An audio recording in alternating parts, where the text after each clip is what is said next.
ナム妙法蓮華経。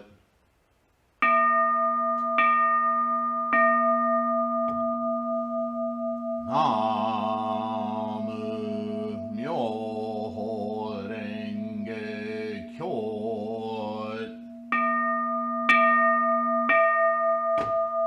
ナム妙法蓮華経。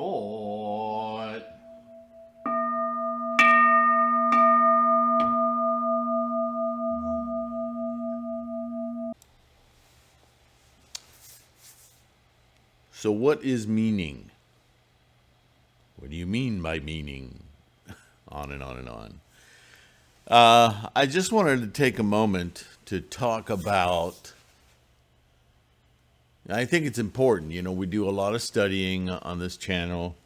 We read, and I discuss many of, if I'm trying to discuss all of Nichiren's writings and Shakyamuni. And from the very start, Shakyamuni was very clear that, and certainly this is a preoccupation of Mahayana Buddhism especially, is that as humans who are full of habit energy and who like to possess and own everything, we tend to look at study as an accumulation of words, the order of words, depending on how you study, right? We glom on to certain ideas that are formed out of rhetoric. The way we say something is just as important, if not more important, than what we're actually saying. But there's a clue in that. And it's a clue that we often negate listening to. And that is that the words themselves are not the information. That the information is in the meaning of these constructions of rhetoric that we use to try to communicate. But we give words lots of power. We think when we say a word that encapsulates the billions of thoughts we're having in our mind that get articulated in a word. But they're very poor conveyors of that entire plethora of memories and ideas and tastes and feelings and emotions and nuances of our thoughts, not our words, but our thoughts. And we just cavalierly throw out these words as though, do you get it? Do you know what I mean? And then as listeners, we're sympathetic and we want to belong. And so when somebody tells us something, whatever the words are our only clue as to what someone is trying to communicate to us. And very quickly, fast as the speed of light, our minds is assembling this rhetoric, looking at the facial expressions, the way the eyes are, and convey the body language, all of it. And we assume, yeah, that relates to ding, ding, ding, ding, ding, ding, ding, ka-ching, I know what you mean. But you really have very little idea of what someone means, no matter how rudimentary or elevated, eloquent their language and rhetoric is. Some speakers are so gifted in constructing sentences and paragraphs that you feel, oh, certainly, not only do I understand what they mean, but I'm actually growing, understanding, getting smarter just because I'm capable of keeping up with what they're saying. right? Meaning is such a fluid and momentary thing.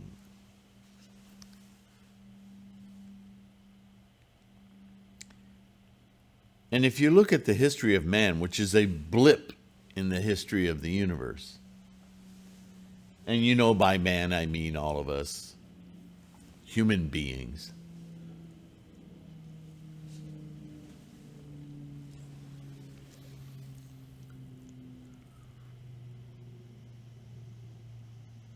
You know, I think of my little dog.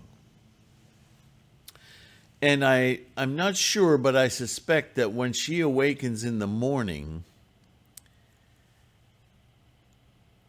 she's not overwhelmed with ideas about what the day will bring, why she's waking up again, why she finds herself where she is. I don't think any of those kinds of concerns occupy her.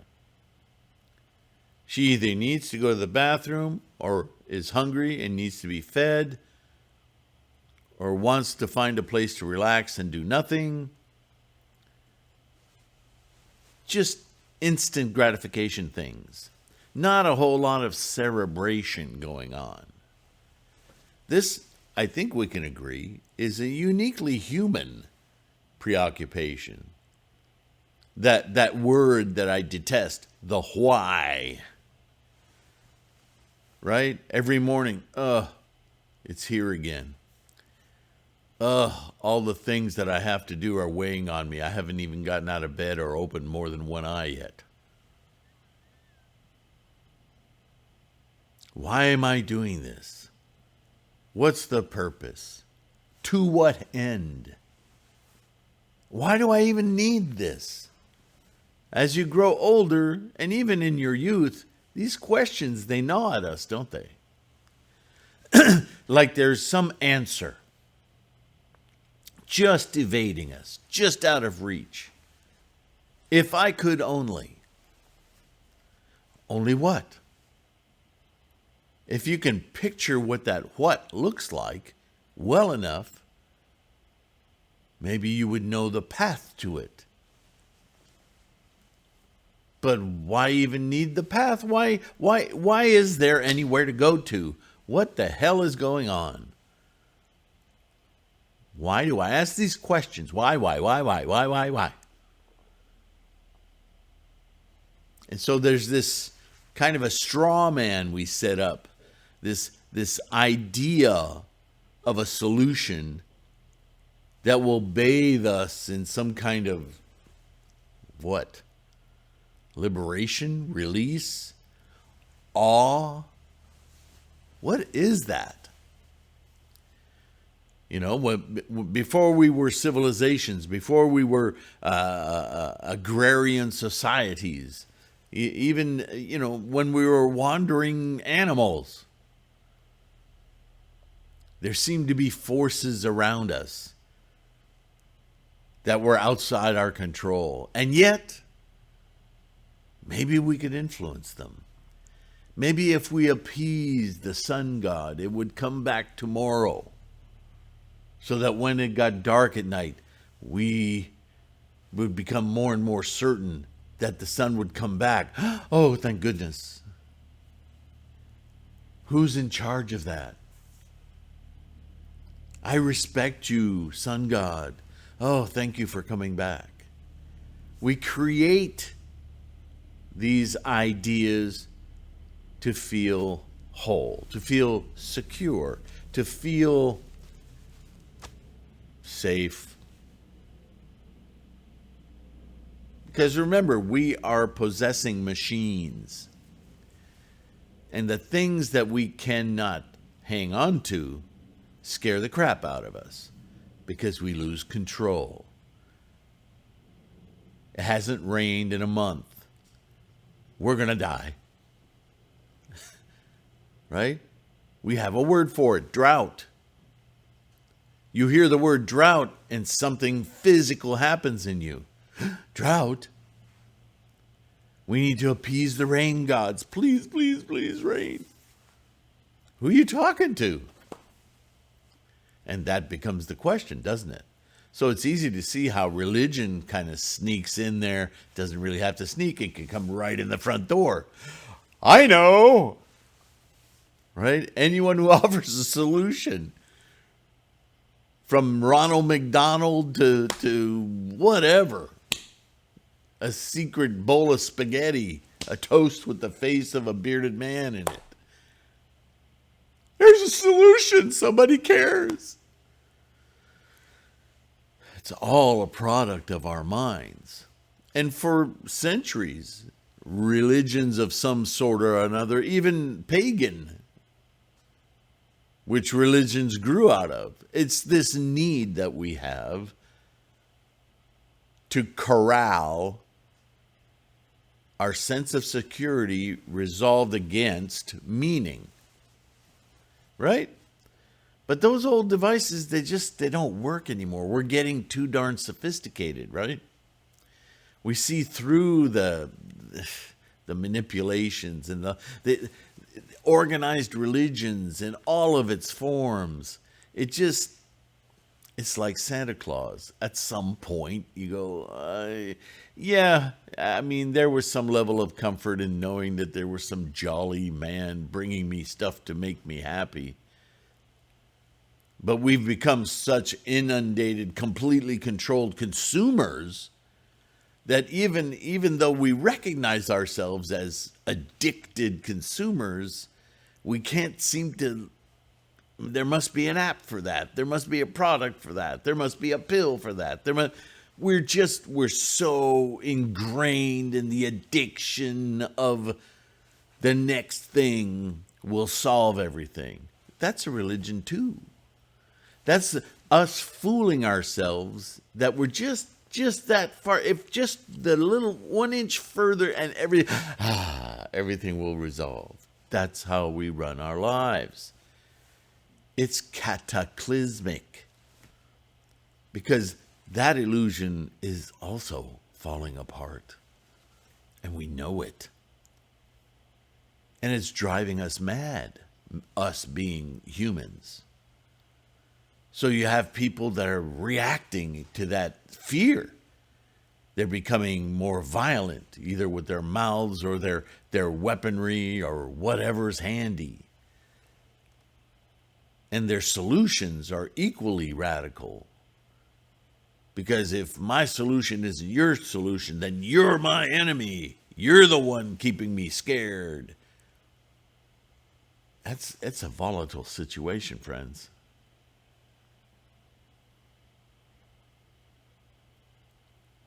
So what are we doing? What are we doing? What are you and I doing as Buddhists? Are we putting our head in the sand? Are we practicing Buddhism because we are hearkening back to eras of our parents, grandparents, and our great-grandparents, trying to find a solution, a disembodied meaning that will save us? Because that's not Buddhism. You do realize that, right? I mean, this whole channel and what I'm constantly hammering away at, even in these translations that are full of that throwback to salvation. Those words are not Buddhist words. They seem to be because the English translations created by scholars who are excellent at research but don't know how to fricking communicate effectively, try to use words and disguise Buddhist wisdom into old, outdated comfort zones. They're not comfort zones? Really? I mean, at some point when I'm reading these translations, I'm thinking at any moment now they're going to equate Shakyamuni Buddha with Santa Claus. Yep. He came from the north point of Mount Sumeru and brought gifts of chanting to everyone. Ugh. Come on, human beings. Are we really that pathetic? Yeah, a lot of the time we are.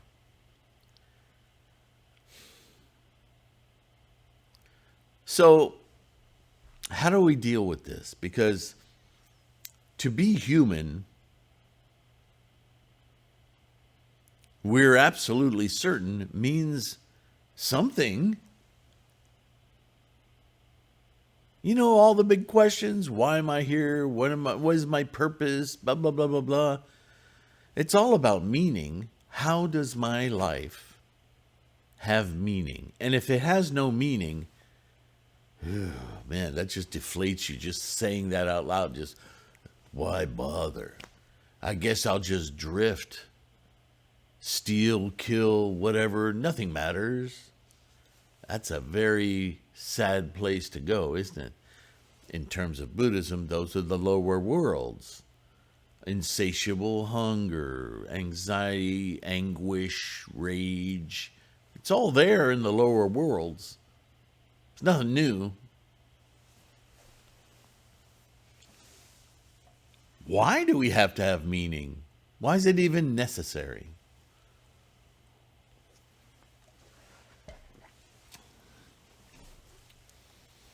Well,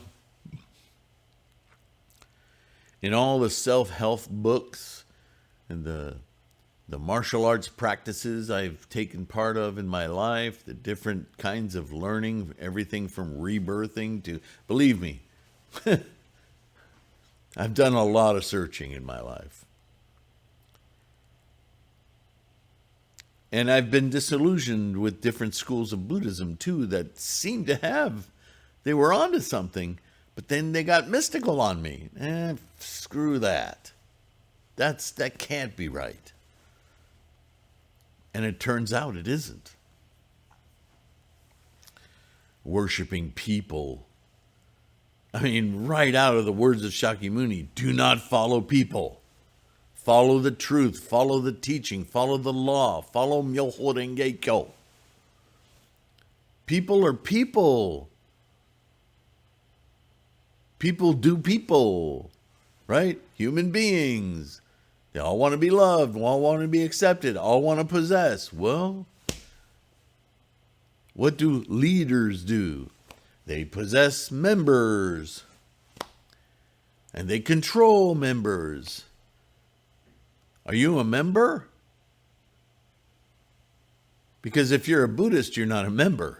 If you're really a Buddhist, you're not a member. You may be part of a society of like-minded researchers into the realization of the ultimate meaning of life.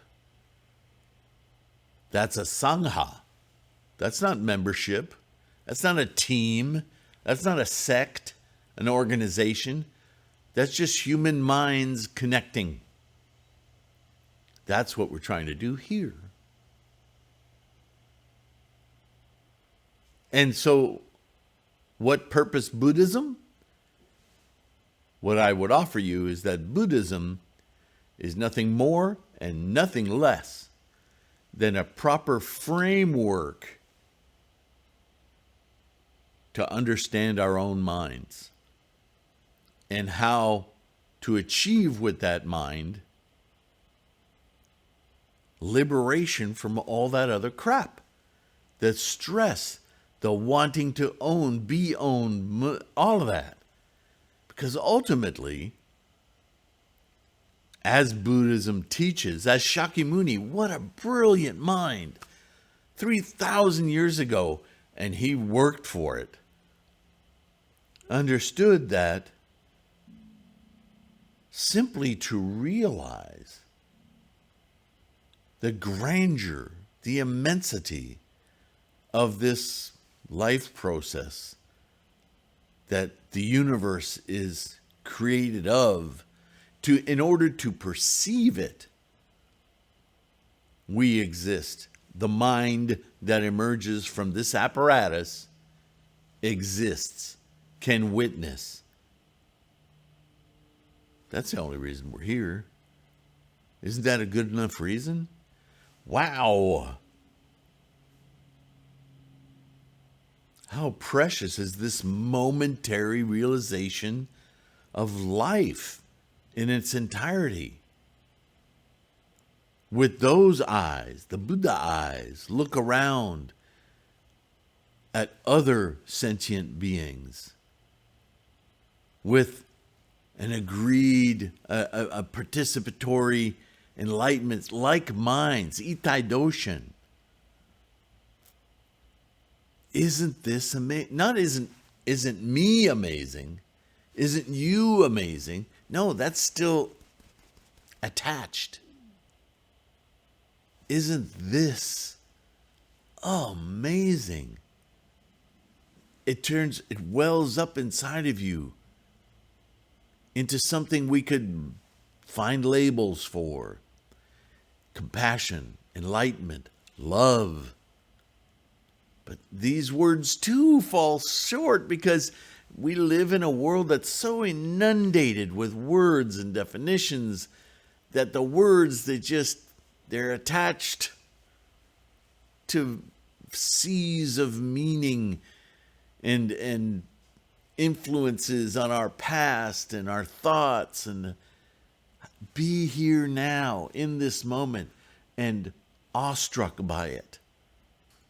Sounds amazing. Hard to stay there. Because we're designed, this apparatus is designed to feed itself, to own, to compete. We don't need to compete. We need to celebrate. And what a thought. If the whole purpose for life, not just yours and mine, but my dog, the trees, the land, the earth, the universe, the galaxy, the solar system, its whole purpose is to celebrate being, to be. Come be with me. Let's be together. Language. It's a very slippery grasp of experience. But if that experience can be overwhelming and encompass all of life experience, then the why kind of just goes, meh. It doesn't, what do you mean why? Look at this. What do you mean how? Look at this. Purpose, this is it. The purpose of life is to live. Just live. That's amazing. The fact that you can perceive it, the fact that you can appreciate it, there's meaning. Can the tree appreciate being? Perhaps we could argue that. Language again. But certainly you and I can. Right? You've heard me say this before. Great trauma brings us to that realization very quickly. It fades. Right? You know, bad car accident or bad surgery, or forget the word bad, just any kind of trauma. Somebody leaves you, right? Whatever in life brings you great stress and anxiety. What do you seek? Everybody. What do you seek? Calmity. Just one person to say, I love you. Just a hug. Some sort of security of knowing. Knowing what? That you are being. That moments ago, being might have ended. Scared the crap out of you. I just want to know that I'm being. And waking up next to somebody, opening my eyes and seeing them in their sleep would be so immensely gratifying. Being. We know it innately. That's what original enlightenment says. Do you see? Buddhism, real Buddhism, is about knowing, understanding, and staying in that mind cognizance of just being cognizant. Being amazed by the very fact that at moment to moment, we keep on being. The amazement of that doesn't strike you in secular life. And by that, I'm not trying to infer that Buddhism isn't secular. That's the very amazing thing about Buddhism. It is a day-to-day reality. It isn't special. It isn't a religion. It isn't a pious other. It is what you and I perform in our minds, our own minds. No one gives it to us. Nobody takes it away. It's all on you. It is your actual experience of life, if you have the courage to really own up to it. Be in it. That's why Buddhism. Not because it imbues you with something that you didn't have before. Not because it's a special pool of knowledge. Everything in Buddhism points right back at you. Your mind and how you perceive. Just like your son or daughter or your sister or brother who's scared to death to fall asleep because there's something under the bed.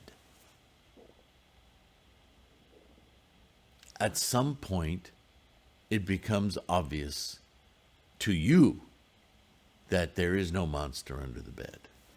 That is a creation of your own mind. And that's what Buddhism says, very simply. That you're living your life with ad nauseum monsters under every corner, and they're all of your own making.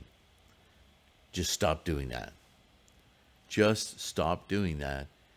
And as you stop doing that, replace that mythology, replace that self-stressing anxiety with simple truth.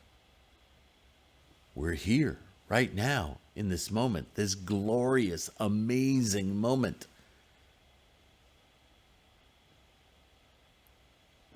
And it is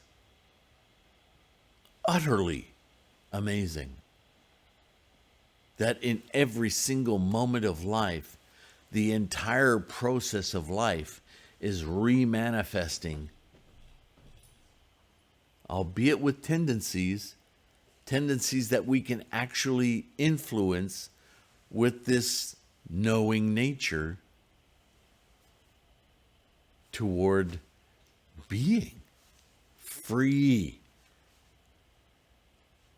liberated from the monsters under the bed, which were never there,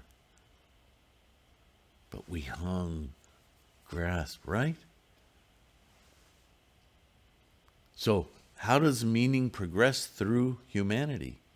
From fears of the sun coming up and being eaten, being hunter-gatherers, to later being in groups, and then new fears because of social interactions, control, possessing, letting go, just keeps amassing. Then we get religions doing the same thing, taking advantage of that to give us some weird sense of security by invoking participation with the group in some weird, mysterious way we'll never understand.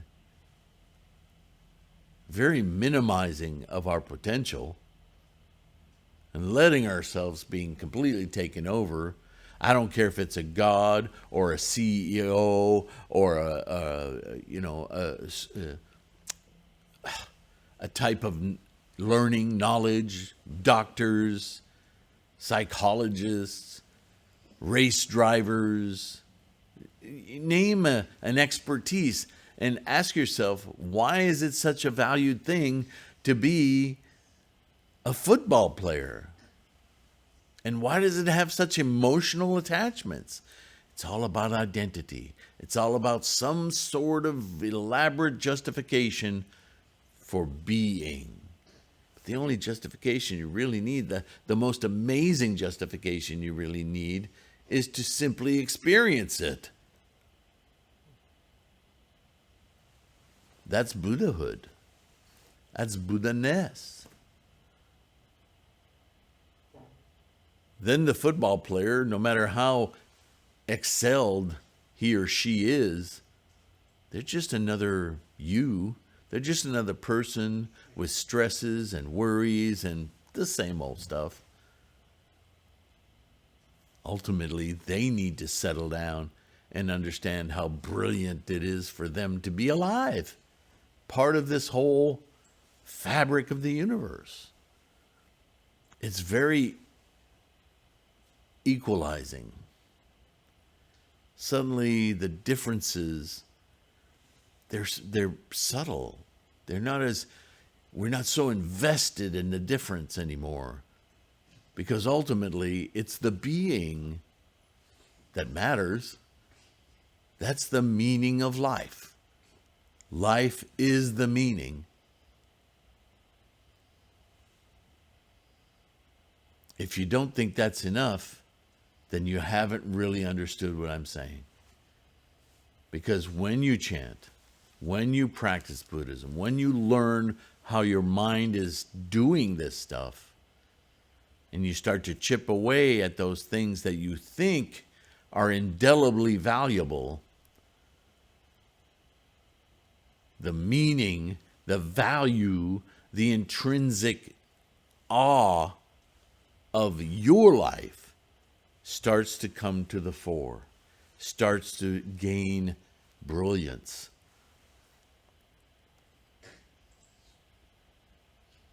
It will make you weep to suddenly realize how much you've invested in your life in things, status, stuff. All of that's brilliant. We don't want to tear it down, right? That seems to be our option. Either I have it all or I need to tear it down. Nihilism or more. And all the while denying that you're in it right now. It's happening. You're missing it. Be in it. That's why Buddhism, it's not a solution, it's a realization. Yeah? All right. That's my little talk. How long did I go? Well, half an hour. Meaning.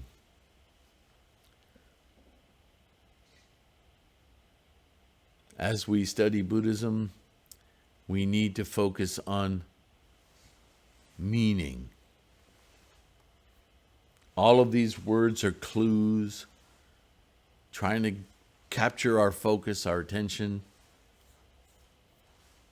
find insights into our own creationist mind to settle it down, to go, oh, look here. Namo Myoho Renge Kyo. Thank you for listening. I'll see you again in the next one, okay? Bye for now.